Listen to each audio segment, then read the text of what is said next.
they provoke, they always provoke. Remember that little festival they all do the Arab, like the Arab side of the. I know I recall it. Yeah, we have a video of them. They walk around the little kids, like swearing at the Arab, like they're Christians. Like the little kids, like 5-year-olds, are taught to. Jacob. Yes.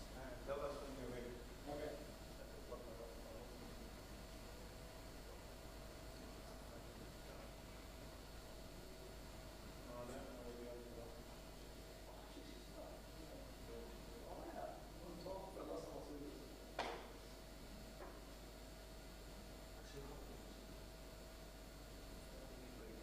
No, I know, but I didn't see. I didn't know she. I didn't know she. You can see his carrots. Yeah, I know, but I didn't know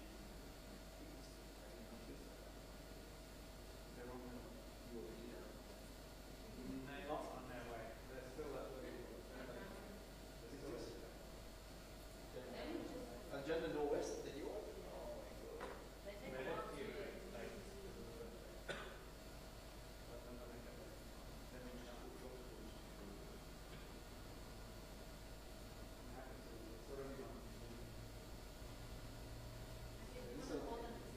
Mark 10 is that the long one. Sarah's still there. She's still there. But they haven't left.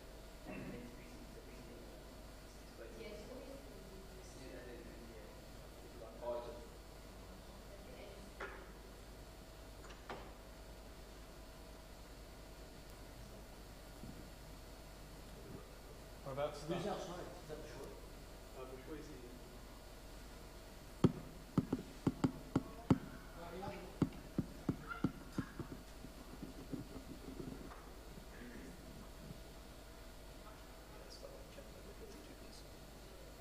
They're still getting their food.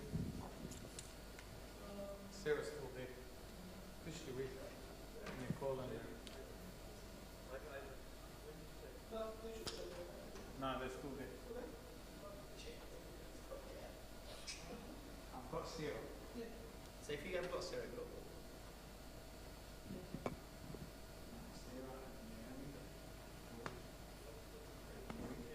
You tracked as well.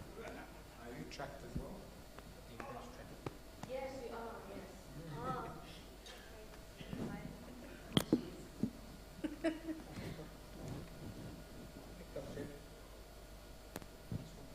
I'm just tired. Absolutely. Oh, boy. It's such a tough life. Having school is so tough. Bro, I want to go back to school, bro. That's I hate life. Go back. Hi, Jacob. Yeah, we're ready. We're ready? Yeah. All right, let's start. In the name of the Father, the Son, and the Holy Spirit, one God. Amen. Last week we went through chapter 10 in the Gospel of St. Mark, and Abuna covered the young rich man who had this encounter with Christ, and really one of the things that I think we can really take from that encounter is this burden of choice. Because in that encounter, Christ said to him, "What is it that you have learned in the law?" And in his answer, he said, "Love God with all your whole, with all your soul, with all your might." But God gave him a difficult commandment, and he said to him, "Go sell all what you have and come and follow me." And the burden of that choice, in that he was unable to make that choice to follow what he called the good teacher.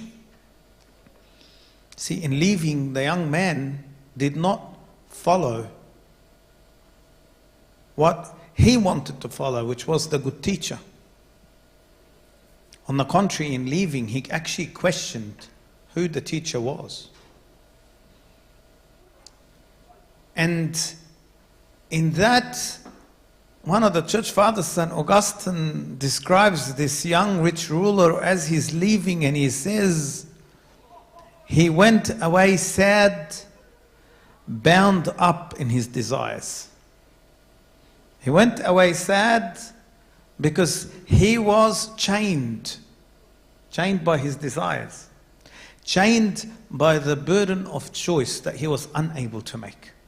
He was unable to make that choice.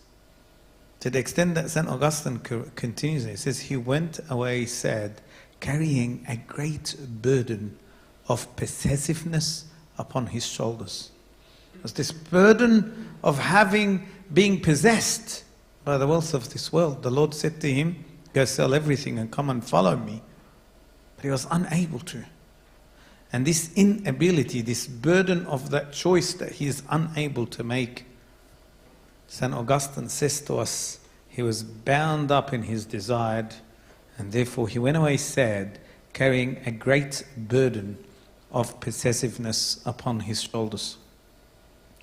And therefore, Christ goes on, and we went through how he says that with God all things are possible, and he gave the disciples the example of the camel going through the eye of the needle.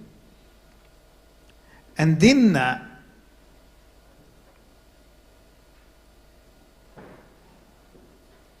by merely having wealth,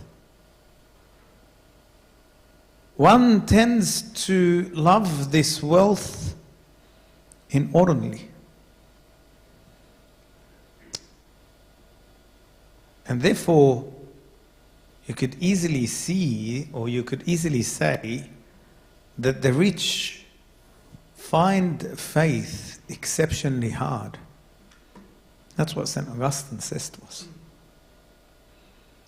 But Christianity actually doesn't leave the wealthy in despair.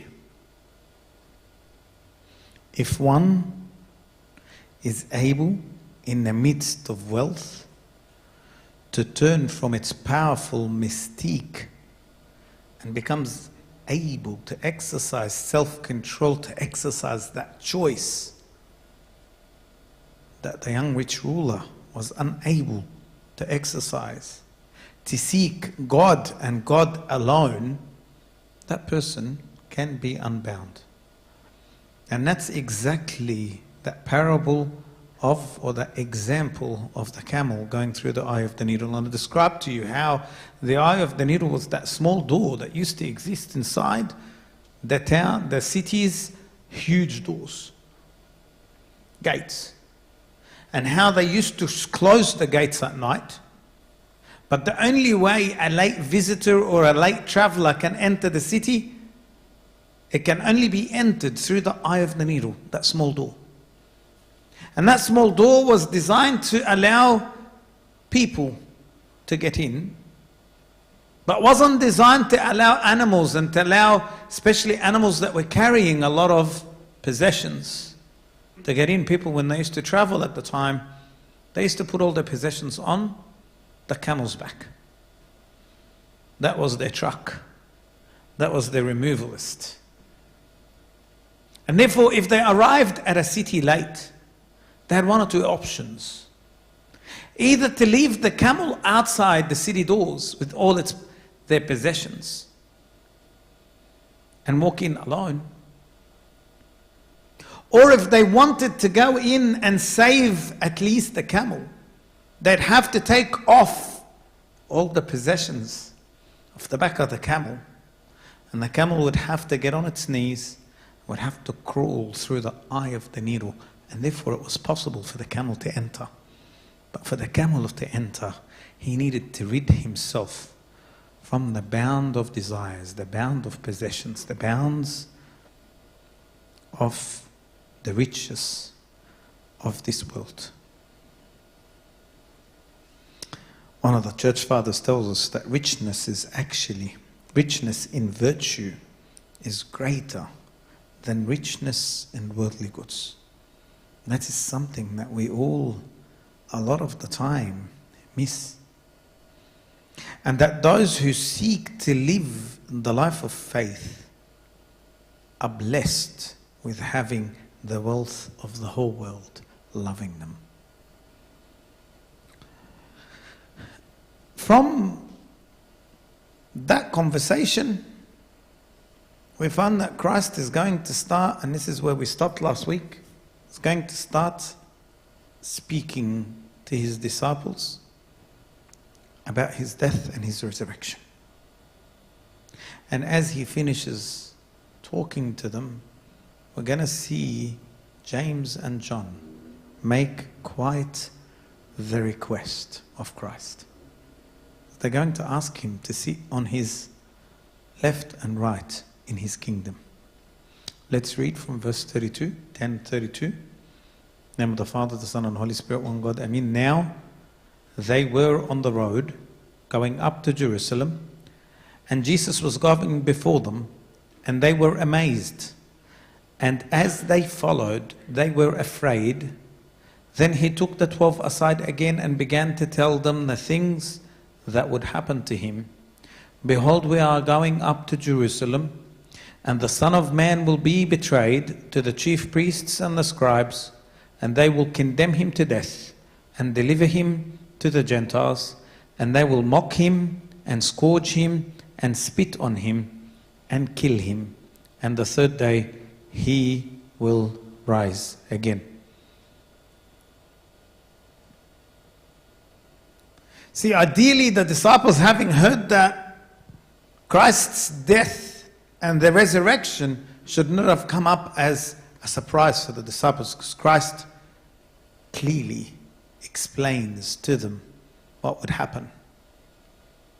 Unfortunately, however, they actually didn't hear what he was saying. Jesus was telling them, I'm the Messiah. But they thought and they only saw the Messiah that they believed in. They only listened to the one that they were waiting for.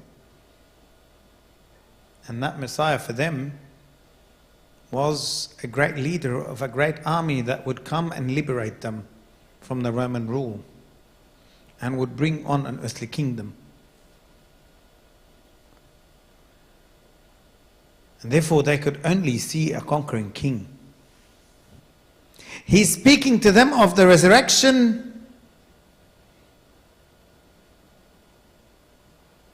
but they only heard about death. And because Christ often spoke to them in parables, the disciples could have easily thought that his words on death and resurrection was just another parable, and therefore they did not listen to it. They did not try and comprehend what he's saying to them. Verse 35, then James and John, the sons of Zebedee, came to him saying, Teacher, we want you to do for us whatever we ask. See, both sons of Zebedee, James and John, they knew that among the disciples they were warmly loved by Christ. This is John the Beloved, no other John. This is John the Beloved, who was always able to sit next to Christ, who was always leaning on Christ. And John and James were the two that went up with Peter on Mount Tabor in the Transfiguration. And they were actually called the sons of Zebedee, or the sons of thunder, because they heard the voice of the Lord saying, this is my son, listen to him. And John and James are also the only other two disciples other than Peter whom Christ actually changed their name. And therefore they felt that alongside Peter, they were the disciples that were informed of Christ's hidden mysteries, of which the rest were unaware, because Christ, coming down from the Transfiguration, said to them, do not speak about this to anyone. Do not tell anyone that you saw Moses and Elijah. Do not tell anyone that you saw me in this glorious vision. And being called sons of thunder, of thinking that they were special. They came to Christ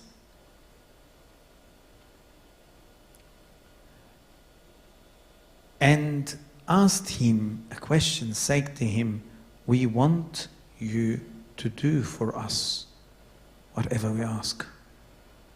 See, they sensed that they were loved by Christ. And that they had this ability to be able to ask him whatever they wanted.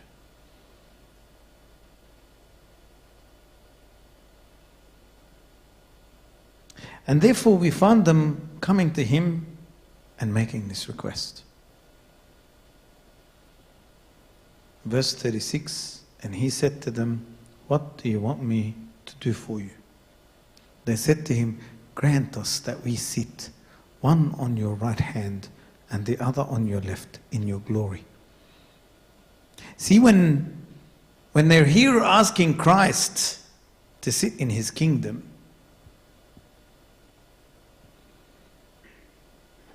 they had no idea what they were asking for. See, they were expecting him to enter into a kingdom. They weren't expecting him to go to the cross and to death. And even though they heard him say it many times, they could not understand. They didn't get clarity of what he was trying to teach them. They thought that he was going to bring about a visible kingdom, a kingdom that he would rule Jerusalem. And therefore, running after him here and catching up to him and asking and putting before him this request may seem as if everything just turned out exactly as they wanted. They're asking him about the privilege of first seats, being the chosen, being the ones that are special.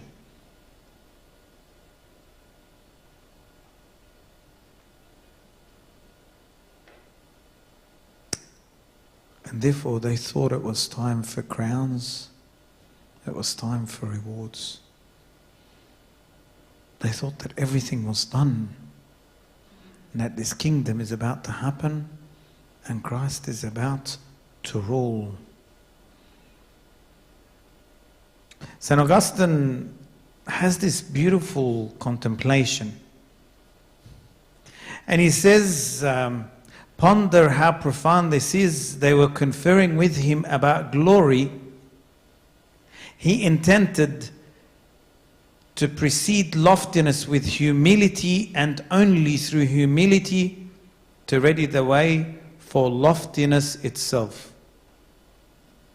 See, his answer to them says to them, if you really want to be great, you need to drink of the cup. You need to drink of the cup. Yeah, see, that cup is struggle and suffering. You need to humble yourself. And they weren't expecting to hear that. The only way to glory is through humility. They are seeking earthly glory, but he is not talking about that. Because our homeland is not here on earth, it's in heaven. And therefore, the way to glory is dying with Christ. The way to glory is suffering with Christ. The way to glory is abiding with him eternally. And it's as if Christ, when he says to them, will you be able to drink the cup, is saying to them, do you seek the right homeland? Are you seeking eternity, or are you seeking this life? And it's as if he's saying to them, you do not understand what you're asking. Because you are talking about crowns and rewards and privileges and honors. And I'm actually telling you that what you're asking for that you don't understand is an earthly kingdom, and it's not a kingdom I'm coming to offer. I'm here for an eternal kingdom. He responds to them and he says to them, you do not know what you ask. You do not know what you ask. You don't understand. You don't know what you're asking for. You are talking about an earthly kingdom, and I said nothing about an earthly kingdom. There has been no announcement, there has been no promise of an earthly kingdom or of a visible kingdom on earth. Those of you that can go through the Gospels, go through everything that was said, at no point do we find Christ speaking anything about a visible kingdom. And therefore, you don't know what you're asking because you don't understand. And the other side to the question,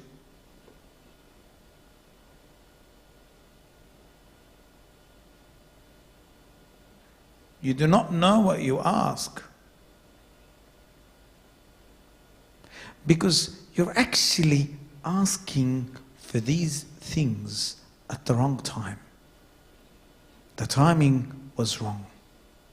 For this is not the time for crowns. This is the time for suffering, for struggles, for toil, for battles. For he asks them the question, are you able to drink the cup that I drink?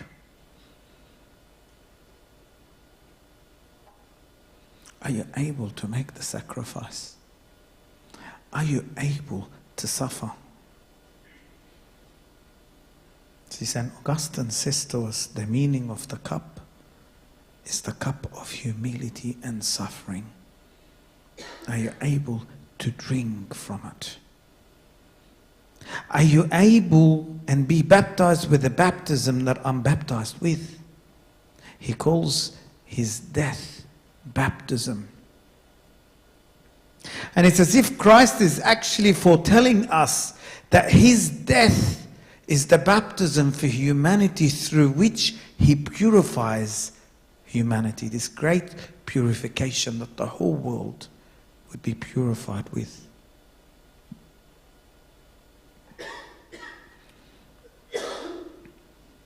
They said to him, we are able. They said to him, we can,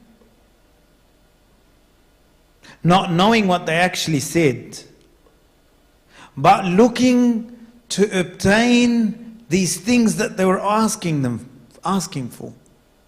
They said we can because they thought that they're about to receive a kingdom, and for the sake of this earthly kingdom, we can do anything. To the extent that St. John Chrysostom tells us that Christ here is foretelling the disciples what happens. It's as if he's telling them, you shall be worthy of martyrdom. You shall suffer the things I have suffered. You shall end your life with a death from violence, and in this you shall share with me in that cup, because that's exactly what happened to the disciples. They all were martyred. And one of the beautiful contemplations that you read when Christ talks about his death as a baptism, St. John Chrysostom actually says something beautiful. He says, for him death was like baptism, because the baptized, when they immersed their heads in the water, the old humanity is buried as in a tomb. And we all sink, the old humanity sinks in the water, only to be raised a new air, a new creation. But St. John Chrysostom says it's also he who actually goes underwater in the baptism can very easily lift his head up from the water.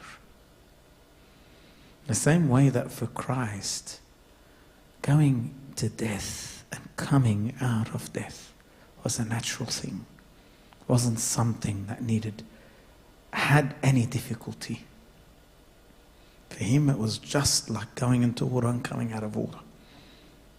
Going into death and coming and overcoming death was very easy for God.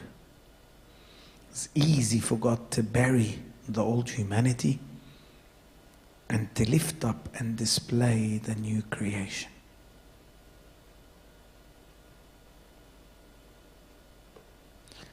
And St. John Chrysostom actually continues and he says, Christ called his crucifixion a cup and his death a baptism. He called the cross a cup because he came to it with pleasure. You come to the cup. At the time, the cup used to be a cup of wine. And drinking of the wine is something that is done for pleasure with the food. For St. John says to us that Christ pulled the cross, the cup, because he was coming to it with pleasure. Christ was happy to die for us. The pleasure of saving the world, that was no pain for Christ, but rather the pleasure of offering his love. In his death, he called it a baptism because by it he cleansed the world. By his death, he cleansed the whole world.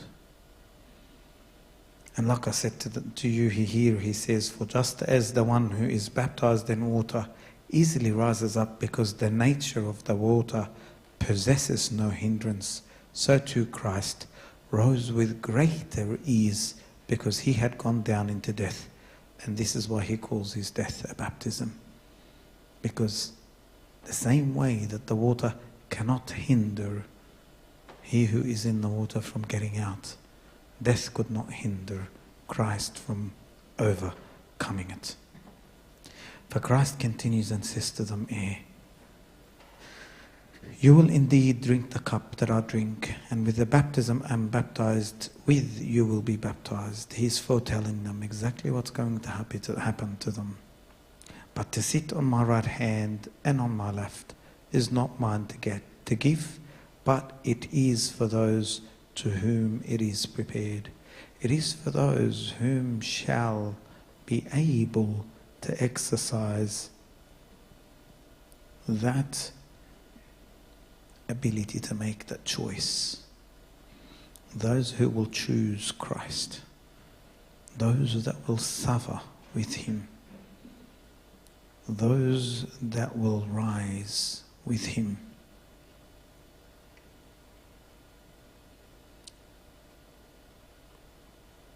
And when the 10 heard it, they began to be greatly displeased with James and John.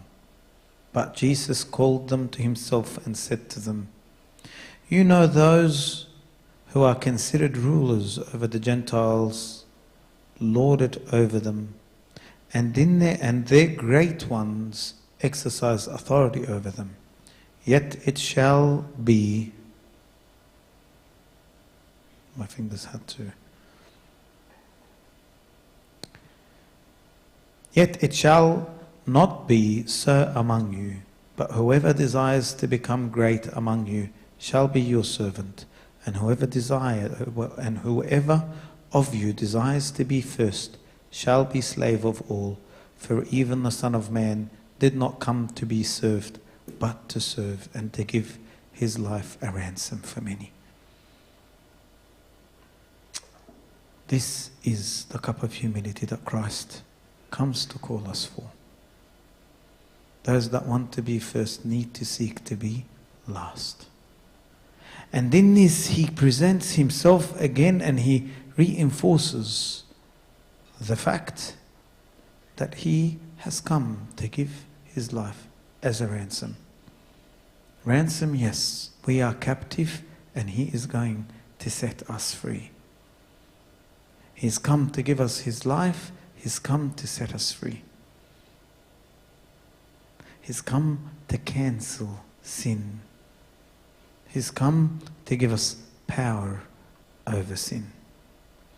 Finally, at the end of the book of chapter 10, we find Jesus heals a blind man called Bartimaeus. Now they came to Jericho. As he went out of Jericho with his disciples and a great multitude, blind Bartimaeus, the son of Timaeus, sat by the road begging. And when he heard that it was Jesus of Nazareth, he began to cry out and say, Jesus, son of David, have mercy on me. Then many warned him to be quiet, but he cried out all the more, Son of David, have mercy on me. So Jesus stood still and commanded him to be called. Then they called the blind man, saying to him, Be of good cheer, rise, he's calling you. And throwing aside his garment, he rose and came to Jesus. So Jesus answered and said to him, What do you want me to do for you? The blind man said to him, Rabboni, that I may receive my sight. Then Jesus said to him, Go your way, your faith has made you well. And immediately he received his sight and followed Jesus on the road.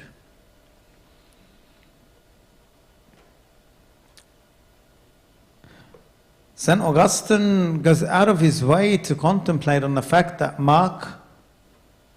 St. Mark names this man, Bartimaeus, the son of Timaeus.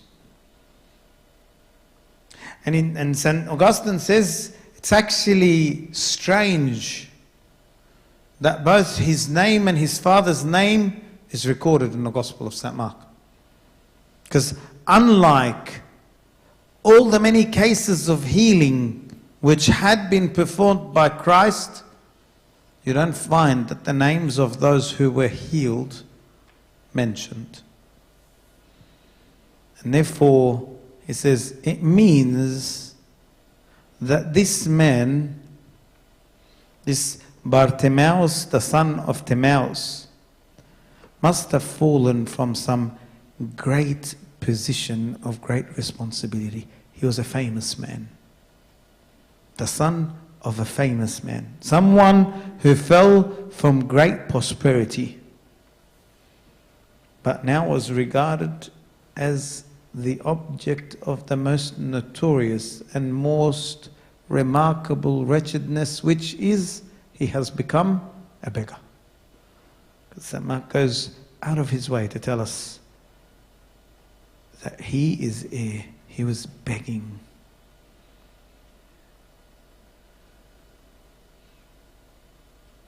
And he describes him, sat by the road begging in verse 46. And therefore, it is easy to see this wretched helplessness as the state of humanity. We were like this Bartimaeus.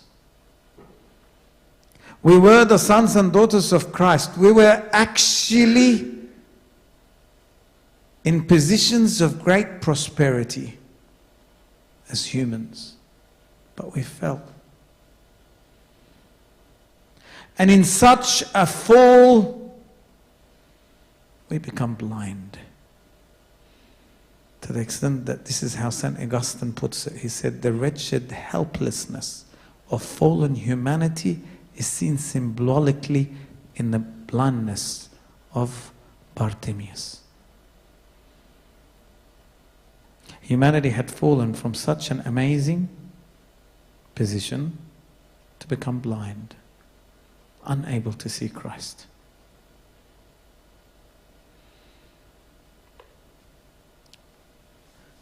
But Christ comes and he asks, what do you want me to do for you? He will save us.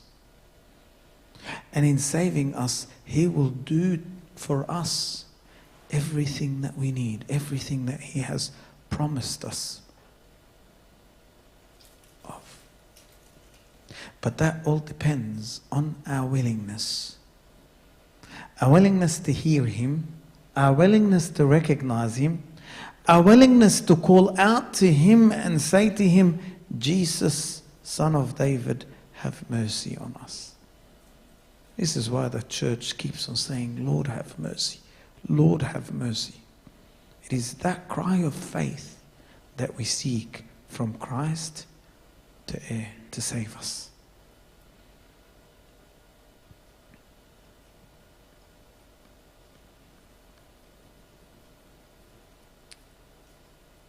Now Jericho, when we look at the actual location, was actually a very popular resort city in Judea.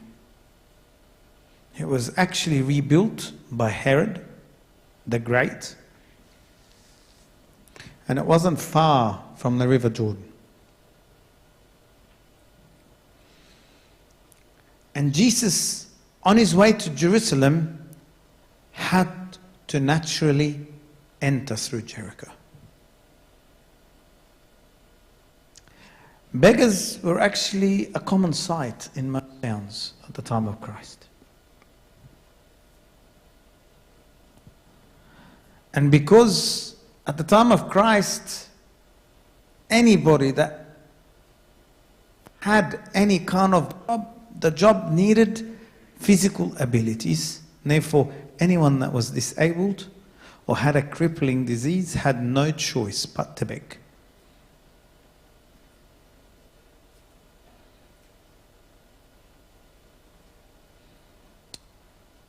And this is why, for the beggar to be known and recognized, he must have been someone of a great or of a fame.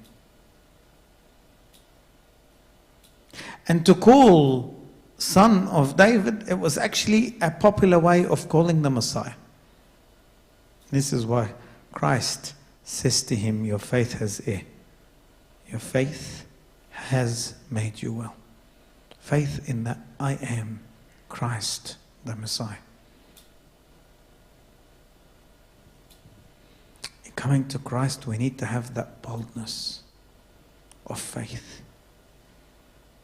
That boldness of not being shy of our fallen state, of our sin, but to come and seek for Christ to delete it, for Christ to save us, for Christ to make us well, so that we may be able to see him. And in seeing him, we may receive our sight once more. Glory be to God forever and ever. Amen. Any questions?